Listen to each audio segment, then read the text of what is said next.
கடகராசி அன்பர்களே, இந்த மாத பலன்படி நீங்கள் எதிர்பார்த்ததும் எதிர்பார்க்காததும் இரண்டுமே சீக்கிரத்தில் நடந்து முடியும்.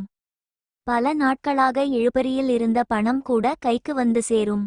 தெய்வ வழிபாடு மூலம் நல்லது நடக்கும். யாருக்கும் சாட்சி கையெழுத்து போட வேண்டாம். சில நேரங்களில் திட்டமிட்டு செயலாற்றுவதில் பின்னடைவு ஏற்படலாம். பத்தியில் நாட்டம் அதிகரிக்கும். அக்கம் பக்கத்தில் இருப்பவர்களுடன் சில்லறை சண்டைகள் உண்டாகலாம். கொடுத்த வாக்கை காப்பாற்றுவதில் சிரமம் இருக்கும். குடும்பத்தில் சில்லறை சண்டைகள் உண்டாகலாம்.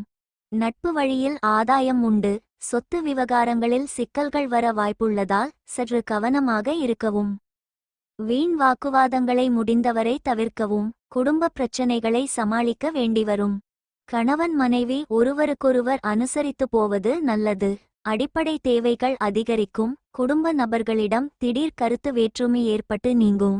உறவினர்கள் பக்கபலமாக இருப்பர்.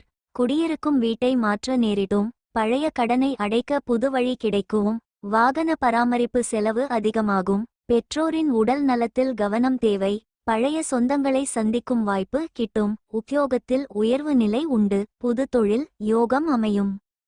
சந்திராஷ்டமம் 16, 17, 18 ஆகிய தேதிகளில் கவனமாக இருக்கவும். புதிய முயற்சிகள் துவங்கவோ செய்யவோ வேண்டாம்.